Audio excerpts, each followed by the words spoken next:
Japanese bikes are supposed to be reliable. That's the general consensus, right? You buy a Honda so you can abuse it without consequence. You buy an old Suzuki because you need it to survive an apocalypse. You buy a Kawasaki because you prefer the company of men. No, wait, that's BMW. Either way, meanwhile, European brands were always seen as the exciting yet troublesome alternative. Fast, exotic, and emotionally engaging, but let's be honest, a bit of a strain on your wallet and mental health. Sounds like that time a buddy of mine dated a girl with pink hair. But that's a story for another day. Over the decade, the tides have been shifting. Have you started to realize that Japanese bikes aren't quite as bulletproof as they used to be? They're becoming more complex, more reliant on tech, and more likely to suffer from cost-cutting and global manufacturing. At the exact same time, European bikes are becoming more reliable than ever. But no one seems to be talking about this. Almost as if they're judging motorcycles by the reputations they earned 20 years ago, not by what's being made today. Perhaps that's more of an indictment on the age of the average commenter, guys in their 50s and 60s. So, why are Japanese bikes not as reliable as they used to be? Let's get into it. Japanese bikes didn't become reliable because Soichiro Honda unearthed some kind of like ancient alien tech buried at the top of Mount Fuji. It's a far simpler but a little bit more boring story. Japanese bikes were reliable because they were built on conservatism. They didn't change core components until they absolutely had to. They built engines that were simultaneously powerful yet under-stressed. They used proven platforms and kept bikes in production for so long that every small issue had already been ironed out. And there was endless social proof to back it up. You knew that by the time you bought a 12-year-old SV650 off of Facebook Marketplace for $3,000 from some dude named Chet, that every potential problem had long been solved. But beyond the SV650, there's endless platforms that have earned meme-level reliability. The Suzuki DRZ400, the Kawasaki KLR650, the Honda Goldwing, for God's sake. What do these bikes all have in common? They're old. Platforms dating back 25, 40, maybe even 50 years. Practically all of Suzuki's current lineup dates back to the mid-2000s. And given there are still countless Suzuki stands out there talking about K5 Gixxers and 3x3 DRZ airbox mods, this strategy seems to work. They're like that small town time capsule bowling alley that feels like stepping back in time. Yeah, it's not as flashy as Dave and Buster's, but Timmy is still gonna have an awesome 9th birthday party. Just make sure you wash your shoes afterwards. Why are those floors so sticky there? Even Yamaha's most famed engine platforms are kind of long in the tooth now. The CP2, CP3, and CP4 power plants were nothing short of world class for a long time. But today, they're starting to feel a little bit more like heirloom products than new innovations. Yet, the reputation endures. Nearly every rider knows you can buy an MT-07 with 4 previous owners and a bald rear tire, and it's not gonna skip a beat. It's a bike that's been tortured by every sort of hooligan and lives to tell the tale. That reputation has essentially become gospel. While Japanese brands have been coasting on decades of old R&D yet being praised as built to last, European brands like Triumph, Ducati, and KTM were built on a different philosophy. They iterated quickly, chased that last 10% of potential performance, and demanded frequent maintenance to stay alive. They built some of the most exciting motorcycles of all time, but owning them always required tolerance for risk. You couldn't just buy a hand-built Ducati superbike and not expect some gremlins. But that's the thing. That was decades ago at this point. This is when these myths were born. This is when the stereotypes and oversimplifications became so commonplace. Japanese bikes earned their reputation during an entirely different era than we see today. An era where simplicity and over-engineering were still possible. Most of the bikes people think of when they think of Japanese reliability are old platforms or motorcycles designed using old philosophies. Honda's NC750 uses a parallel twin that is essentially half of an inline-4 car engine. When it first came out, it redlined at 6,500 RPM. That's absolutely insane in the sense that it revs so low. Reliable? Sure, but at what cost? Today, people demand more out of their motorcycles. European brands are as reliable as they've ever been, and Japanese manufacturers face new pressure from competition, regulations, and globalization. The reality of reliability starts to defy the myth. Japanese manufacturers are not building motorcycles under the same conditions that they were 20 or 30 years ago. The entire industry has changed. Regulations are stricter, consumers are demanding way more, and manufacturers and production costs are much higher. Competition's also much stronger. Like, do you think Honda would be where they are today if they had to contend with not just the rest of the big four, but also CF Moto during their current rise to power? I don't think anyone had competitive Chinese motorcycles on their bingo card back in 1999. Essentially, you just can't build a motorcycle like it's 2000 while trying to survive in the 2026 market. Well, I guess Suzuki can, but I think even the most loud-mouthed Suzuki fans are nearing their limits. Technology is a double-edged sword for motorcycle manufacturers. On one side, consumers seem to demand it. They want a TFT display with more menus than the tablet you order on at Chili's. They want all the IMU-powered safety systems, but they also want a Japanese motorcycle to be as simple and reliable as they were in 2005. And unfortunately, tech is not built to last the way your nuts and bolts are. Your Honda Fireblade is not going to be as reliable as your grandpa's CB750 was. It's just impossible. While some complexity is for safety or convenience, some is mandatory for emissions. Emissions regulations get stricter every year, so do noise restrictions. Yet manufacturers want to keep squeezing out more power. This necessitates more sensors, bigger catalysts, more complex electronically controlled fueling, and eventually more failure points. Meanwhile, riders on Reddit somehow expect all of this while also demanding a bike cost the same as it did 20 years ago. Japanese manufacturers are being forced to cut costs as well in ways that were less of a concern in the past. Back when Japanese bikes totally dominated the market as a default choice, they had a calm confidence. Now they are facing pressure from directions unimaginable 20 years ago. European brands are way better now. Ducatis have service intervals that would be unimaginable to the Y2K Ducatisti.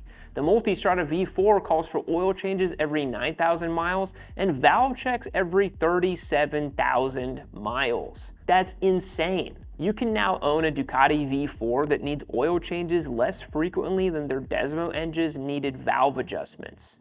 Triumph's going further and further into Japanese territory too, with value-driven 400s and more streetable, easy-to-live-with middleweights like the Trident 660 or 800. Plus, your chances of dealing with notorious Triumph electrical problems have been the lowest they've ever been. Not to mention the Chinese competition. Like I mentioned, there's no way the Big Four could have anticipated this decades ago. CF Moto is actively breaking the motorcycle market.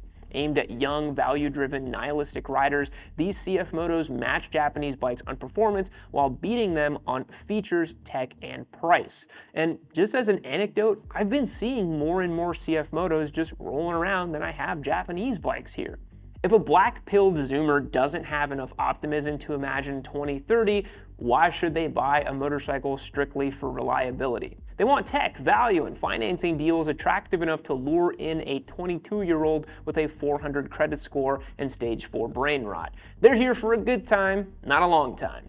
Have you ever taken your bike out and thought, why is it behaving terribly? It's slow to turn in, your brakes don't feel as effective, and your bike is kind of just squirming beneath you? Well, it's because your tires are underinflated. Staying on top of your PSI is not just for hardcore track guys or canyon carving chads. Every rider should be checking their tire pressure frequently. And if we're being honest, there is no shortage of mobile inflators available online. Personally, Fanttik is my favorite. I know this is an advertisement, but really I love these little units. The X10 Pro is a small yet powerful little thing. Topping up your motorcycle tires just takes a few seconds. You set the PSI, turn it on, and it stops automatically when it hits the desired pressure.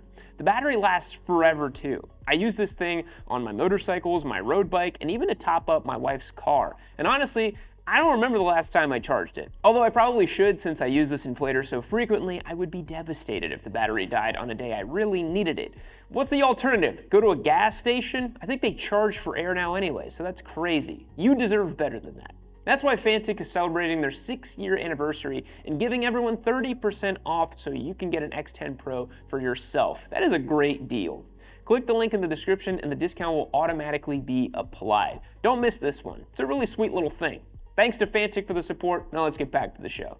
Now they say pressure makes diamonds, but lately for the big four, it seems to result in recalls. The modern world doesn't allow for the decades-long slow iterations the Japanese brands have relied on for so long. I mean, think of Toyota's Kaizen systems. When the pressure mounts, the cracks start to appear, and Kawasaki has been dealing with bottom-end crankshaft issues on ZX6Rs across the last 4 model years. 17,000 motorcycles were recalled initially, and another 20,301 were recalled after that. That feels completely unthinkable for Kawasaki, especially given that they've been printing out ZX6Rs for years. 12,500 CB1000 Hornet SPs were recalled for fuel leaks. All units sold in Europe and the UK were recalled due to oil consumption issues resulting from out-of-spec piston rings. I believe the oil consumption issue is the reason the Neo Retro version, the CB1000F, has been delayed for US arrival.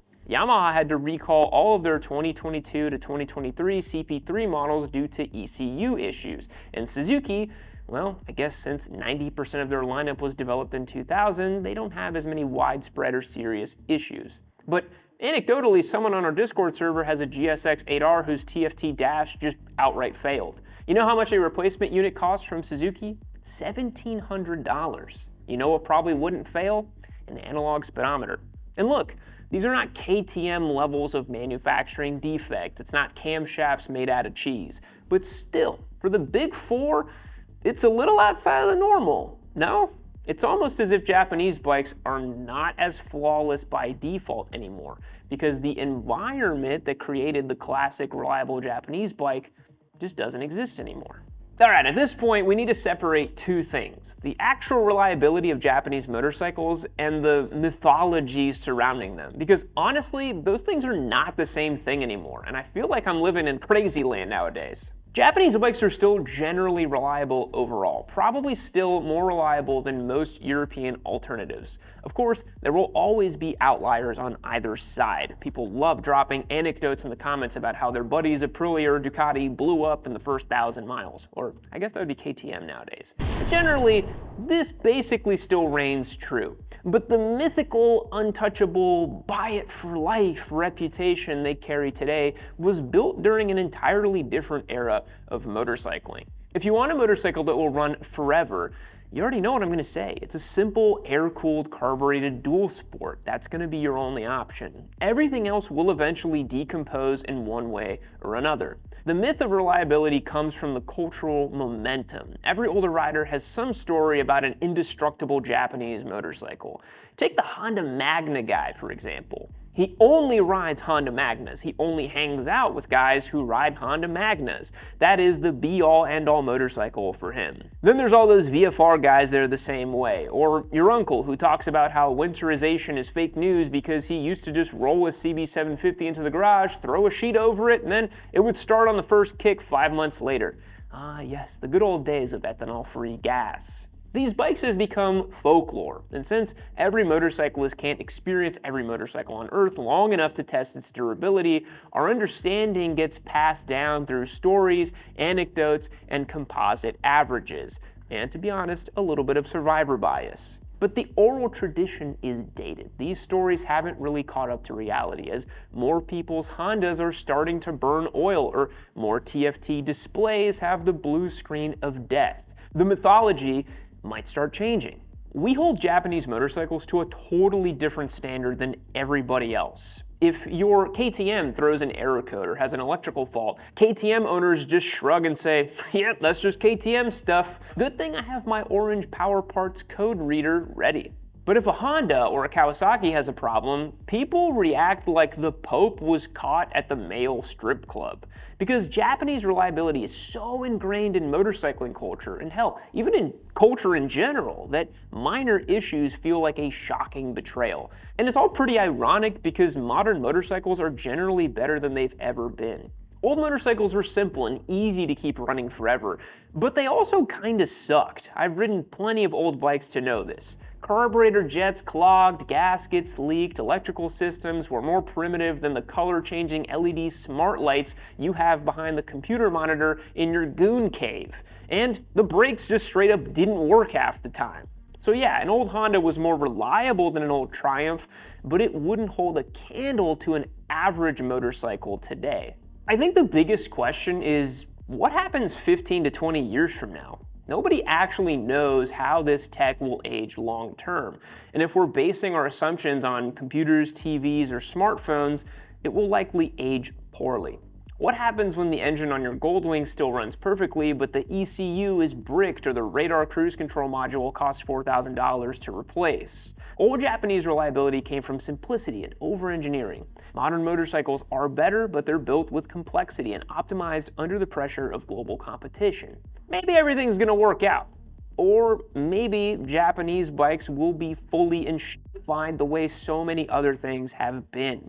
Maybe in the future, motorcycling will be reduced to two factions: Chinese Suron clones or air-cooled dual-sport Japanese bikes. What side will you be fighting for in the end times? So what do you guys think? Are Japanese brands really falling off, or is reality just finally catching up to the myth? Do you have a ZX6 with a blown-out bottom end? Let me know in the comments down below. And thanks for making it all the way to the end of the video. I will catch you in the next one.